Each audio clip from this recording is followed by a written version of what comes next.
Kerr, grant funding $49,227, Regional Arts Development Fund. Paid part of the state government, also part of what council gives as well. Your thoughts on what that achieves? Well, it certainly does some great things for arts around the Shire. People can look around and see other projects that have been done and the type of work that it's very professionally done. And the applicants that applied, there was 12 groups or individuals within it, and they've got some fantastic projects which will come out shortly, and people will see, them at work and doing things in our community, which, that's what the RADF's always about. So, and as you said, it's funded by both state and local, so it's a mixture to get the total amount of $50,000 there. And it's been distributed to the people that we could distribute it to, which is great. Zigzag Road and Cape Tribulation Bloomfield Road pavement and culvert upgrade, urgently needed? Well, it's more works that have to be required because it's quite dangerous and slippy up there, and these works will again make it more accessible so people can get through there even after heavy rain events. Mowbray Road 349, you deferred that. What's that about? Well, it's a subdivision there. They want to break it into two lots, and there's some questions that were asked, and we just thought that it's better to do this one at a workshop and we can get the facts before we make a decision that could be the wrong decision. So we've got to make the right decisions, and we need more information. Change of use for a limited function facility, 5146 Captain Cook Highway. Some of the councillors were concerned that if there's any breaches, council does act. Absolutely. I think it's important that we make these decisions and we make them right. And with this particular property, there could be noise complaints. There are neighbours close by, but we are desperate for wedding facilities, and that's something that this one is offering, a boutique style wedding facility. And as long as they stick to the rules that have been put in place, there's lots of conditions that were made by the staff. The residents should be fine that are situated around them. If they breach those conditions, then we will be coming down hard on them. So the residents around them need to be assured that we will be monitoring it. Permanent closure road adjoining Lot 1 Stewart Street, Daintree. That's the Big Barra, isn't it? It certainly is. And like Councillor McEwen said at the meeting, there's lots of properties up there that have moved over the years when there wasn't such strict regulations. And this particular building has got its veranda that's actually within road reserve. So to fix that, we just need to put this through to allow them to do work on their veranda area, and it does become their usage area. But it's very important that council is covered for liabilities if someone happens to trip or fall. Of course, insurance, they'd look at it straight away. Well, that's council land, so we have to be assured that we're protected, and that's what that motion was all about. Now we go to the permanent road closure, Lot 2 Esplanade, Port Douglas. Is highly controversial development, and we've discussed it in depth, you and I and others. But now we discover that there are water infrastructure problems there. Please explain. So what the staff have come forward and said, of course, the main tank is up on Murphy Street Hill, up on the hill, the Flagstaff Hill.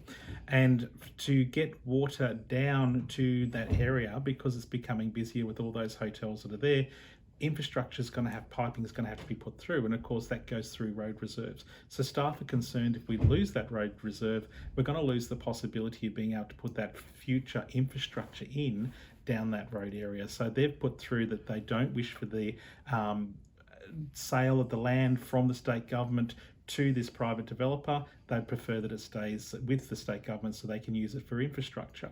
And this is, as I said in the meeting, is the normal process. The developer has a right to put a Form C in, and what council's job is to say, okay, he's putting a Form C in, we've approved it, to go to the state government, so it opens it up for discussion. And that gives us the opportunity to then put in objections, the same as anyone else can put an objection in. And that is the correct process to follow. And that is all I've been asking for the whole time is, when people come to Douglas Shire, they want to do developments, we need to follow a strict legal procedure that is in place and give everyone their fair chance and their fair go before jumping to conclusions and making decisions that may not be in the best interests. And this is the proper procedure working forward. And I know there was concerns that some of the people from Protect Our Paradise didn't think that staff were doing the right thing, and they didn't have confidence in staff or the procedure. And this just shows that the procedure does work, and if they give council their due respect, these guys are professional staff members. Let them do their job, and the right outcomes do come through. Pardon the pun, but is this development now dead in the water?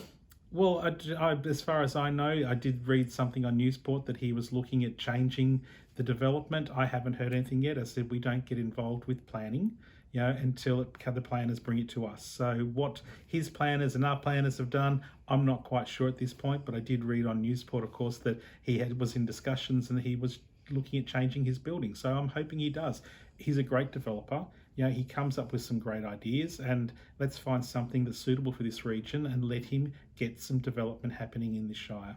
Douglas Shire Economic Development Strategy 2021 to 24. Councillor Zamataro was concerned about RV recreational vehicles, us becoming a friendly shire for that, but aren't we already a friendly shire for RVs? Well, we do have an RV policy in place, and this is just sticking it into stone, basically, and saying that we are RV friendly, and we are going to look at different things that we can do to make us more RV friendly. Now, if that's going to be an RV park, then of course that will come back to councils. But this at least allows us to do RV friendly items like the dump pits and things like that around the Shire to ensure that we've got facilities that RV users want and need.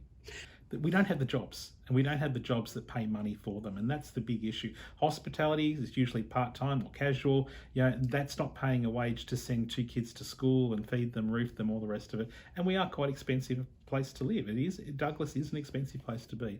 So by encouraging an older group that aren't necessarily after that big wage because they're self-funded or they're semi-retired, all those sorts of things, that allows them to come here, but they still want services. They want doctors, they want to go out for meals, they want to do all things, and that creates more jobs for the younger people below. And that's, we've got to create those jobs first to get those young ones here. And by doing this philosophy of getting older ones to come here, creating those jobs by their needs, that's how we believe we're going to get there. You mentioned the NBN speeds need to be up to speed, so to speak, particularly for film companies, because the internet has not always been our greatest strength. Absolutely. In Douglas, it's always been a headache, especially when we had ADSL.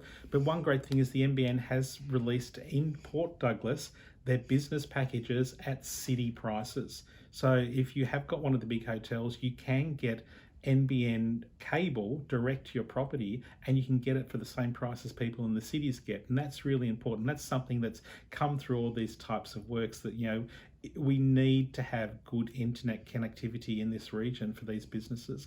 And as I used for the example, Netflix was a great one. I stood there and I watched them filming a scene. They sent that scene directly through to their editing department via the internet. And that's HD quality. It's high quality stuff, so it needs lots of bandwidth. The editors looked at it, see what they could do with it. Yep, that works. Okay, that scene's done. If it didn't work, they said, okay, do it again. And they refilmed it and then sent it again to them. So for these new digital era, of filmmakers, they need that high-speed internet. So if we're going to continue to get them here, we've got to make sure we've got those facilities. And that's where that group that the councillor Abigail brought the questions about, it's a digital connectivity type group to see what infrastructure we need, and make sure councillors are online when they're advocating to state and to other bodies to make sure these are the things we need and we're asking for the correct things.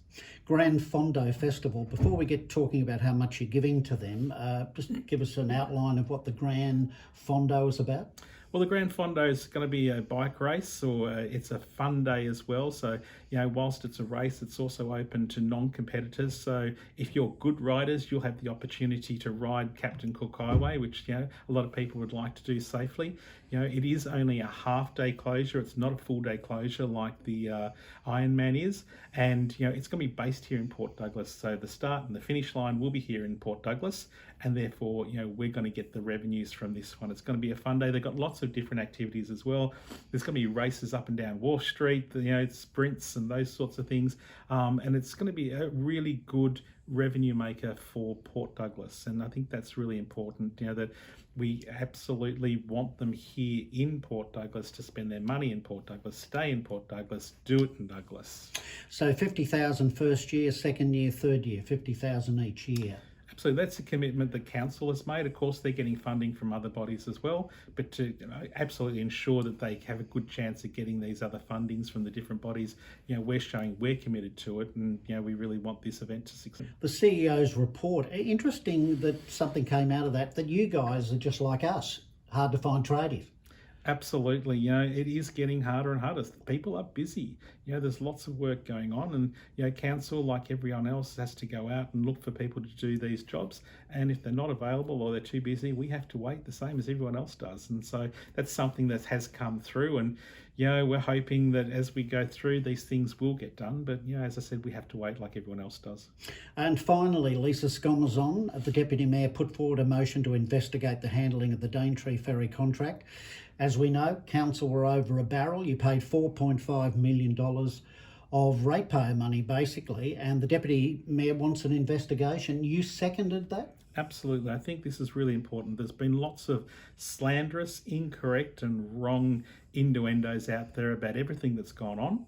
And I think it's really important for not only the staff and the CEO, you know, but for the public to know exactly what's happened. And this needs to be a documented thing. You know, we should be, you know, never ever in this position again. So if we've got something for future councillors to look at and say, this is how it happens when you do this is how it happens when you do that, this is the right way to do it. You know, we can only better what we've been doing, but I really want, you know, this factual information to be available to the public so they can see the whole process from start to finish, so they've got a clear, correct picture of the whole transaction rather than just reading it on social media and it's just wrong. This will be truly independent? Truly independent. So as we've said in the meeting, we will actually use our auditor to find a probity auditor. So it's completely at arm's length from any of the staff here. Of course, as the CEO said, he has to sign the cheque at the end of the day, so he has to partake in that part. But the choosing of the probity auditor will be done by the chair of our auditing group. And what will be the length of that, like the investigation from when to when of the negotiations? Well, for me personally, and I think from what Councillor Scommazon was also saying, we want it from just prior to the two ferry contract being signed right through. Wow, that's a big one. Absolutely. You know, it's really important because, you know, there's lots of concern out there, and, you know, you've read it quite often. Why didn't the CEO sign the contract? There wasn't a contract to sign. It's that simple. And this sort of detail needs to come out, you know, so that it shows the people that, you know, the council staff did the right thing, councillors have done the right thing, and they can be comfortable with the decisions that we've made. Mayor Michael Kerr, thank you. Thank you.